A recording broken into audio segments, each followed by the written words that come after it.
So this is part 2 of the series of me working on this Guitarfetish Jazzmaster guitar. So I got it off the site, got it yesterday, looked through it. I've got the candy apple red one. And really the big thing that I'm looking at on this one is not really being happy with the bridge.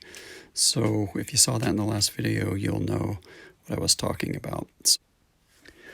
So I found this bridge, a tune-o-matic bridge, off of Amazon. It's about $20. It has a 14-inch radius with height adjustment and roller saddles. So that's what I'm trying to do, is get rid of the issues I had with the buzzing on the saddle that came with it.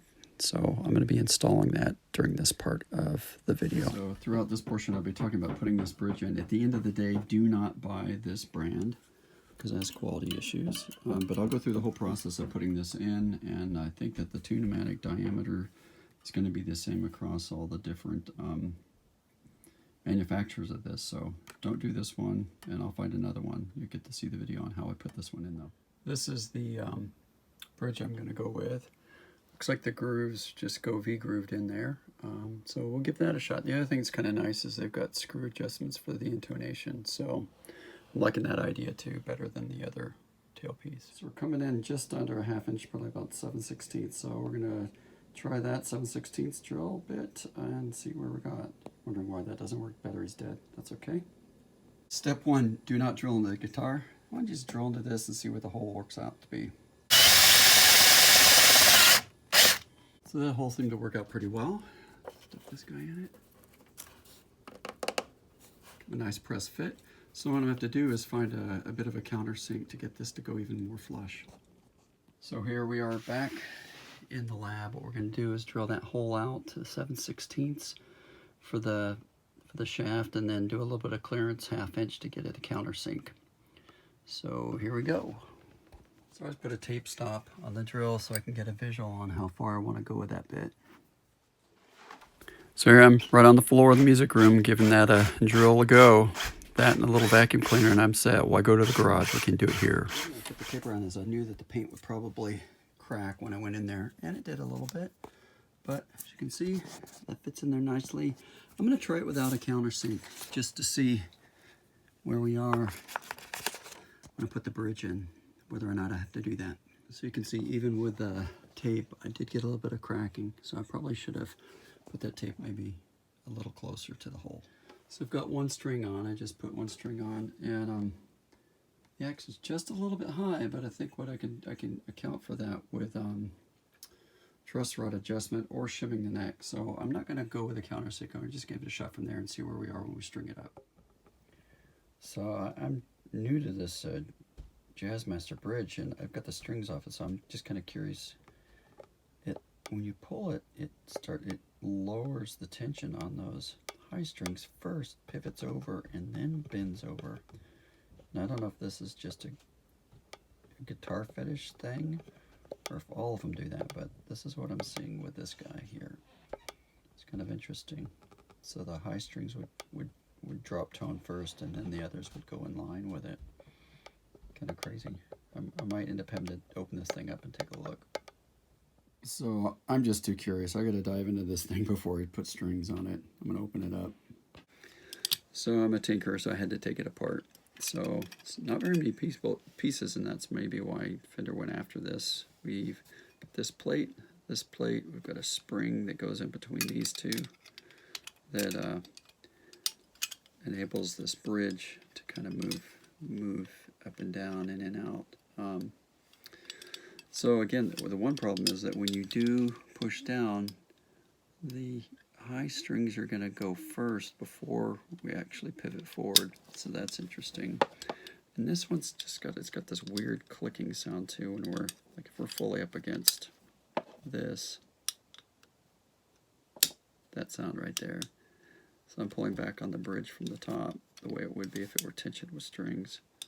I get this kind of click.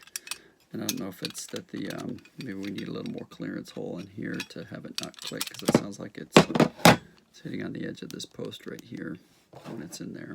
So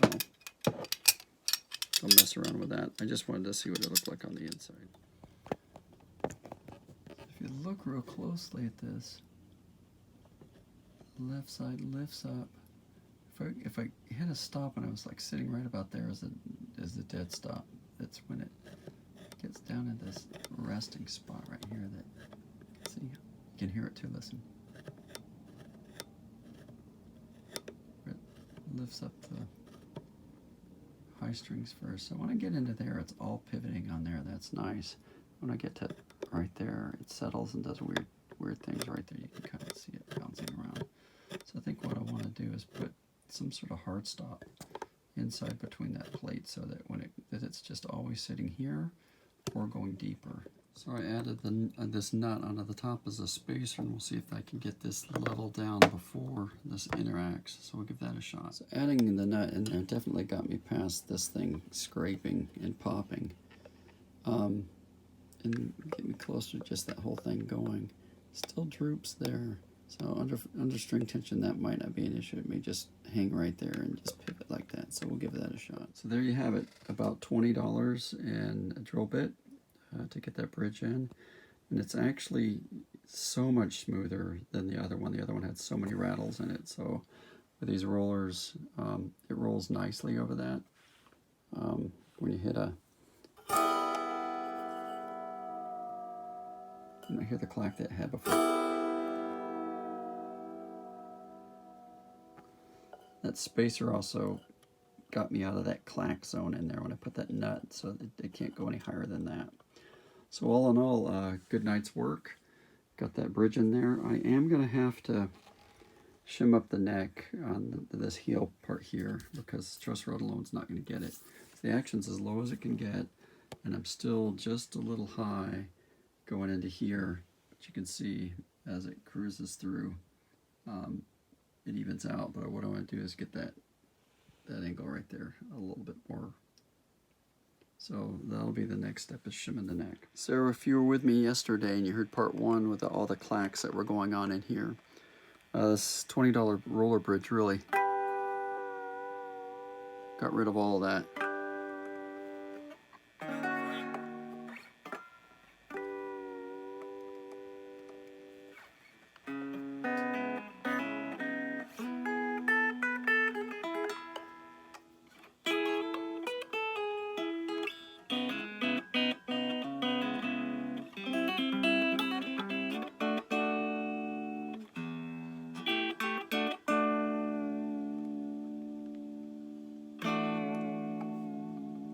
It's just so much more pleasant. I am gonna put something in here so that when it comes back, it doesn't make the clack. Just a little something.